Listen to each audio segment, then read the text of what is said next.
எனக்கு ஒரு செய்தி கிடைக்காதா என்று ஏங்கிக் கொண்டிருக்கக்கூடிய ஒவ்வொரு மனிதனுடைய வாழ்க்கையை புதுப்பிப்பதற்காக இயேசு கிறிஸ்து இந்த உலகத்துக்கு வந்தார். இந்த வசனம் சொல்லுகிறது, அவன் கெட்டு போகாமல்.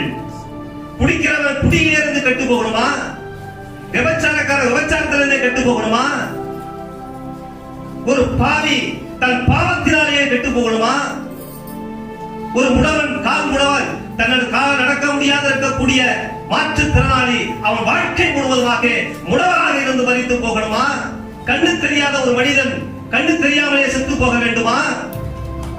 வாழ்க்கையில் இருக்கக்கூடிய சாபங்கள் நீங்காமே இந்த குடும்பம் அழிந்து போகணுமா? அல்ல அல்ல, அவன் கெட்டு போக கூடாது என்பதற்காக என் இயேசு கிறிஸ்து இந்த உலகத்துக்கு வந்தார். ஐயா அல்லேலூயா. அவன் கெட்டு போக கூடாது, அவன் அழிந்து போக கூடாது. எனவே நீ ஒருபோதும் வெட்கப்பட்டு போகவிடக் கூடாது. உன் வாழ்க்கை நாசமாக போக கூடாது. உன் வாழ்க்கையில் இருக்கக்கூடிய சாபம் உன்னை அழித்து விடக் கூடாது என்பதற்காக என் இயேசு கிறிஸ்து இந்த உலகத்திற்கு உங்களுக்காக எனக்காக பிறந்தார் என்பதை நாம் ஏற்றுக்கொள்ள வேண்டும். கரங்களை தட்டி